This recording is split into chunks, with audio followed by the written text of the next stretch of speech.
नमस्कार दोस्तों। Power of market financial education platform पे मैं अभिषेक उपाध्याय आप सभी का स्वागत करता हूं, हार्दिक अभिनंदन करता हूं। दोस्तों, आज मैक्रो डेटास के हिसाब से, माइक्रो डेटास के हिसाब से डोमेस्टिक फ्रंट पे भी और ग्लोबल फ्रंट पे भी काफी इंपॉर्टेंट दिन था। एक तरफ तो भारत के अंदर आरबीआई की फरवरी 2025 की मॉनेटरी पॉलिसी का अनाउंसमेंट सुबह 10 बजे हुआ है।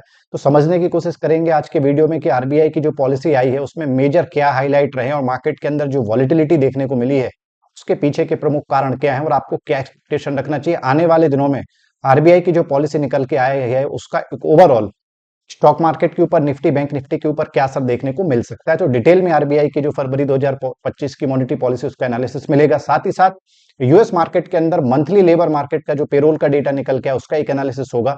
एवरेज आवरली अर्निंग्स की बात होगी, नॉन फार्म एम्प्लॉयमेंट चेंज की बात होगी और अमेरिका के अंदर बेरोजगारी दर की बात होगी। तो अमेरिका के अंदर जो इकोनॉमिकल डेटा निकल के उनका भी एनालिसिस होगा। मार्केट का एक जनरल एनालिसिस होगा जिसमें निफ्टी बैंक निफ्टी जैसे जो इंपॉर्टेंट इंडाइसेस हैं उनमें आज किस तरीके का जनरल ट्रेंड रहा और आने वाले दिनों में क्या एक्सपेक्टेशन रखना चाहिए। और कुछ ग्लोबल इंडिकेटर्स की बात होगी, डाउ जोन्स है, यूएसडी आईएनआर है, डॉलर इंडेक्स जैसे जो इंपॉर्टेंट इंडाइसेस है वहां पे क्या ट्रेंड देखने को मिल रहा है और किस तरीके की संभावना आगे मार्केट में आपको रखना चाहिए। तो ये सारी चीजें आगे डिस्कस करने वाले हैं। डिस्क्लेमर ये है कि पावर ऑफ मार्केट एक फाइनेंशियल एजुकेशन और कंटेंट क्रिएशन प्लेटफॉर्म है। किसी भी तरीके की investment advice, trading advice, stock tips देने का काम पावर ऑफ मार्केट नहीं करता। इसके लिए आपको सभी रजिस्टर्ड इन्वेस्टमेंट एडवाइजर और रिसर्च एनालिस्ट से संपर्क करना चाहिए। जो भी हमारे वीडियोस है, लाइव है, सोशल मीडिया के किसी प्लेटफॉर्म पे पावर ऑफ मार्केट का कोई भी कंटेंट केवल एजुकेशन, नॉलेज और इन्फॉर्मेशन पॉइंट ऑफ व्यू से रहता है, आपको उसको उसी तरीके से देखना चाहिए। पावर ऑफ मार्केट का जो ऑब्जेक्टिव है भारत की रिटेल पब्लिक में, ट्रेडर्स में, इन्वेस्टर्स में फाइनेंशियल एजुकेशन, अवेयरनेस और लिटरेसी को बढ़ाने का लगातार हम काम कर रहे हैं। अब चलिए बात करते हैं और सबसे पहले समझने की कोशिश करते हैं कि जो आरबीआई की पॉलिसी है उसमें किस तरीके से चीजें निकल के आई हैं। तो देखिए, आरबीआई की आज जो मॉनेटरी पॉलिसी निकल के आई है, सबसे इंपॉर्टेंट जो हाईलाइट ये है कि रेपो रेट में मई 2025 के बाद से मई 2020 के बाद से 25 बेसिस पॉइंट का कट डाउन देखने को मिला है। तो करीब करीब 4 साढ़े 4 साल से ज्यादा का समय हो गया है जब से ब्याज दरों में कोई कटौती नहीं हुई थी। तो आज जो ब्याज दरों में कटौती हुई मार्केट के हिसाब से काफी इंपॉर्टेंट डेवलपमेंट है। वर्तमान में जो भारत के अंदर रेपो रेट है वो 6.5% से घट के अब 6.25% पे आ गई है। स्टैंडिंग डिपॉजिट फैसिलिटी की बात करें तो 6% पे आ गया है। मार्जिनल स्टैंडिंग फैसिलिटी और बैंक रेट की बात करें तो करीब करीब 6.5% के आसपास बना हुआ है। सीआरआर 4% है। स्टैचुरी लिक्विडिटी रेशो 18% पे आ गया है। इसके अलावा अगर पॉलिसी स्टांस की बात करें, जो पॉलिसी का एक नोट होता है, तो वहां पे गवर्नर साहब ने क्लियर बोला है कि अभी भी जो हमारी पॉलिसी का स्टांस है वो न्यूट्रल है। तो आने वाले दिनों में जो मार्केट के अंदर इकोनॉमिकल वेरिएबल्स होंगे उसके हिसाब से निर्णय लिया जाएगा। तो अप्रैल की जो पॉलिसी है वो ओपन है, अगर जरूरत पड़ेगी तो ब्याज दरों में कटौती भी हो सकती है, स्टेटस को मेंटेन भी रह सकता है। अब जहां तक बात करें जीडीपी के फ्रंट पे, एक अच्छा जो है अनाउंसमेंट देखने को मिल रहा है।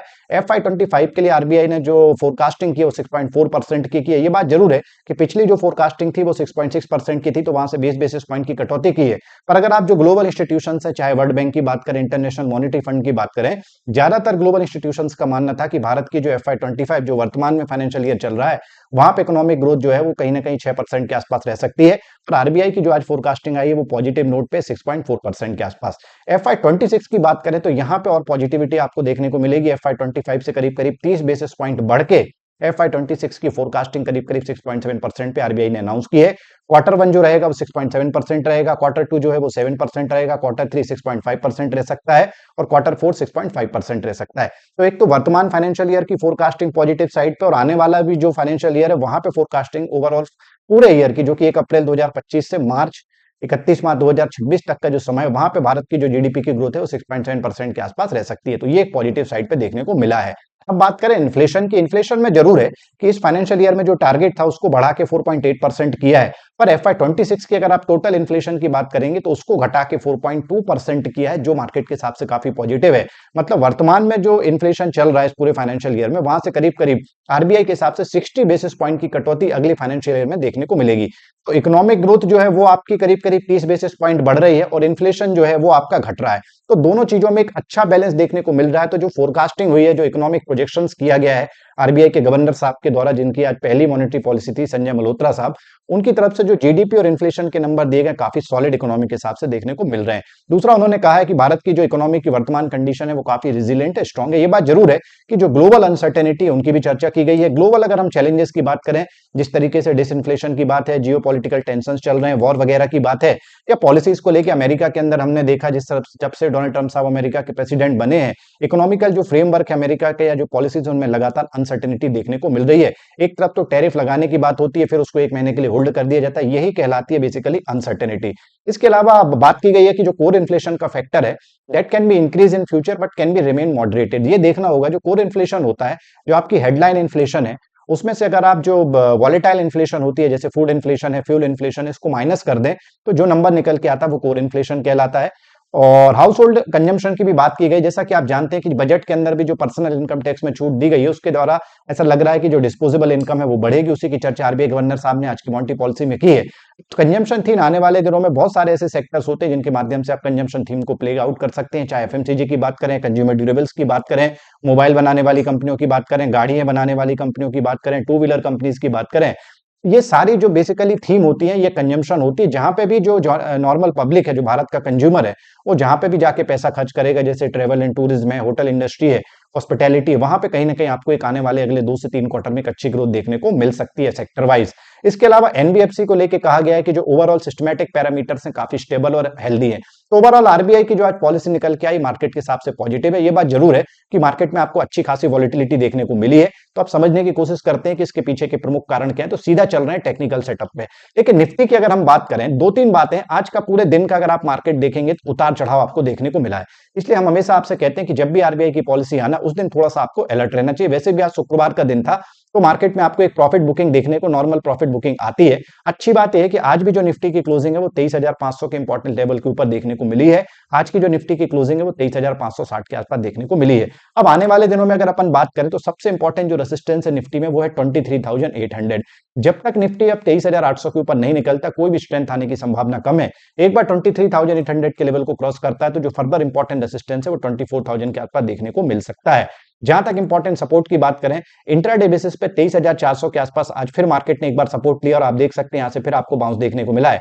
तो आने वाले दिनों के हिसाब से भी जो 23,400 का सपोर्ट है वो काफी इंपॉर्टेंट है। ये सपोर्ट अगर मार्केट ब्रीच करता है निफ्टी, तो फर्दर जो इंपॉर्टेंट सपोर्ट है वो 23,200 और 23,000 के आसपास देखने को मिल रहे हैं। एक चीज आपको ध्यान रखना है कि निफ्टी के हिसाब से जो सबसे सिग्निफिकेंट सपोर्ट है शॉर्ट टर्म बेसिस पे, वो 23,000 का लेवल है। जब तक निफ्टी 23,000 23,000 के ऊपर है, किसी भी तरीके की फर्दर वीकनेस आने की संभावना कम लग रही है।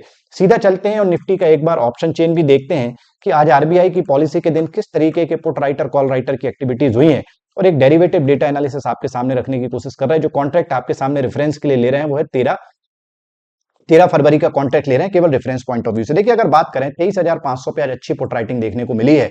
करीब करीब 47,000 48,000 के आसपास जो टोटल कॉन्ट्रैक्ट खड़े, change in open interest 15,114 contract का है। इसके बाद में भी अगर आप देखेंगे 23,350 23,300, यहाँ पे भी अच्छी पुट राइटिंग हुई है। सबसे इंपॉर्टेंट पुट राइटिंग 23,200 पे हुई। तो आने वाले दिनों में आपको 23,200 भी जो है एक इंपॉर्टेंट सपोर्ट की तरह काम कर सकता है।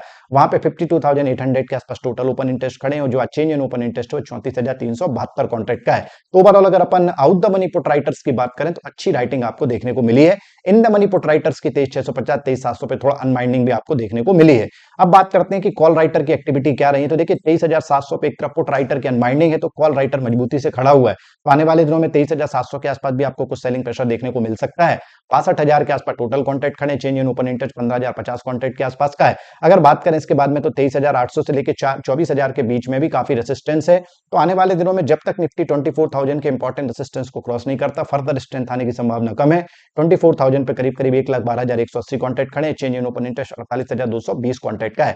ओवरऑल ये सिनारियो निकल के आ रहा है कि मार्केट के अंदर की ना ज्यादा नीचे जाने की संभावना है, पर ऊपर अगर फर्दर इस रैली को आगे बढ़ाना है तो 24,000 एक इंपॉर्टेंट हर्डल की तरह काम कर सकता है। बैंक निफ्टी की बात करें, जिसके ऊपर पूरे मार्केट की नजर थी, आप देख सकते हैं कि एक जबरदस्त वॉलेटिलिटी आज आपको बैंक निफ्टी के अंदर देखने को मिल रही है। इंपॉर्टेंट बात यह है कि अभी भी ये लगातार अपने 50,000 जो 500 का लेवल है वहां पे एक रेसिस्टेंस ले रहा है। तो आने वाले दिनों में 50,500 के ऊपर की क्लोजिंग होना जरूरी है, जो पहले रेसिस्टेंस का काम करेगा। दूसरा जो इंपॉर्टेंट रेसिस्टेंस 51,000 के आसपास आपको देखने को मिल सकता है। सपोर्ट की अगर अपन बात करें तो एक बात अब बिल्कुल स्पष्ट हो गई है कि बैंक निफ्टी के अंदर 49,300 का पहला सपोर्ट है और उसके बाद में 48,900 का सपोर्ट है।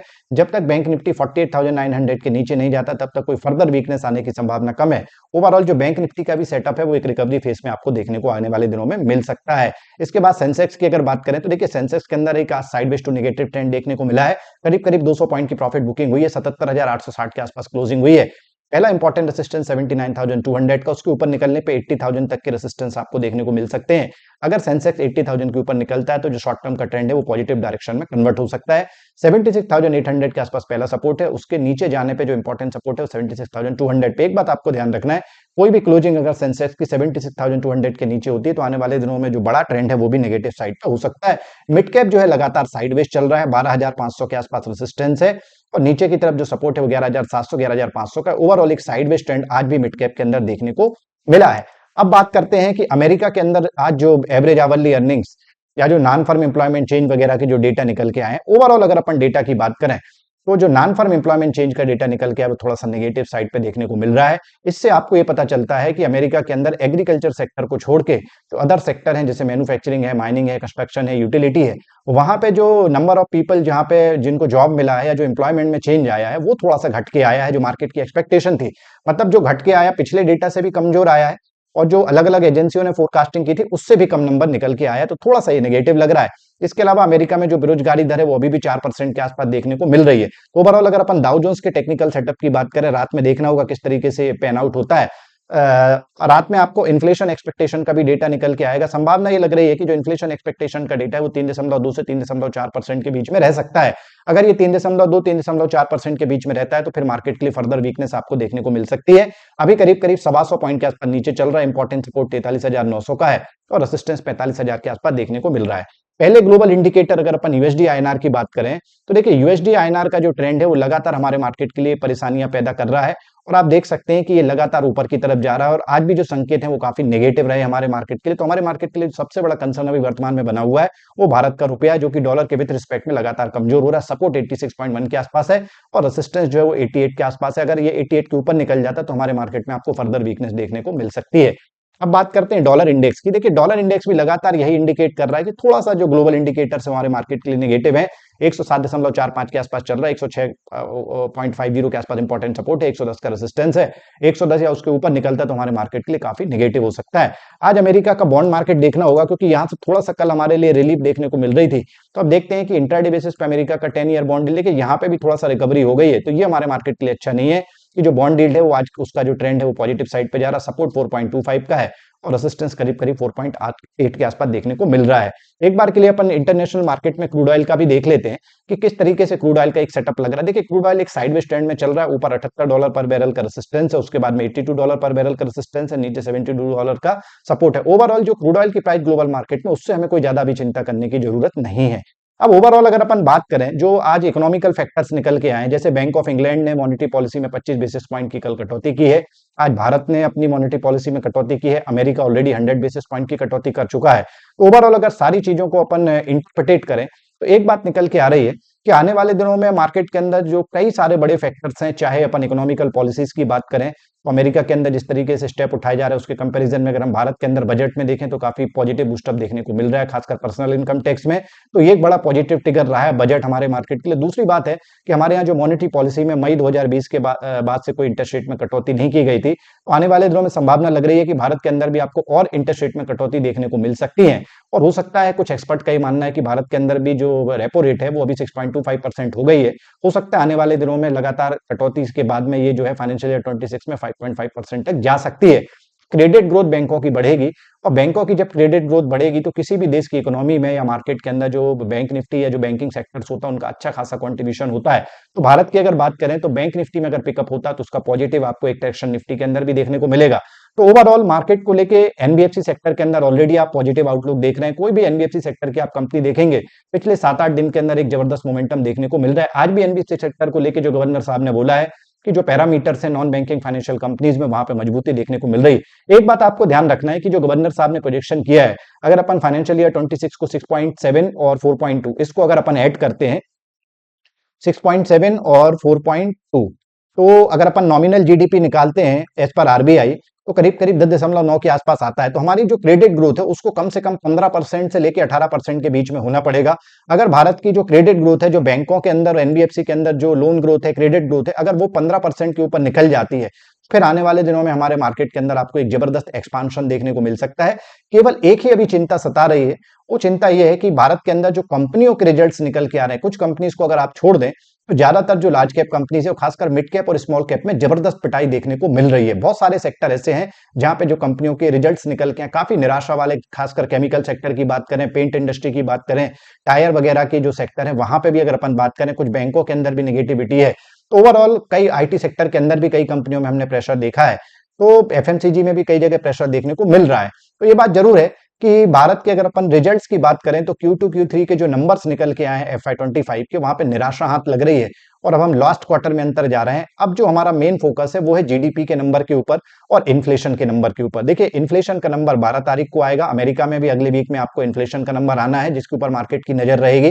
तो नेक्स्ट वीक में भारत का इन्फ्लेशन का नंबर आना है और जो 10 से 15 तारीख का जो मार्केट है वहां पे आपको भारत का इन्फ्लेशन मिलेगा, जो कि अलग अलग एजेंसियों ने जो फोरकास्टिंग की उसके हिसाब से 5.5% के आसपास रह सकता है। अमेरिका का जो इन्फ्लेशन है वो 3.2% से लेकर 3.4% के बीच में हो सकता है। ये दोनों डेटा अगले वीक में आ जाएंगे और इसके बाद में भारत का Q3 जीडीपी का नंबर आना है 28 फरवरी के आसपास।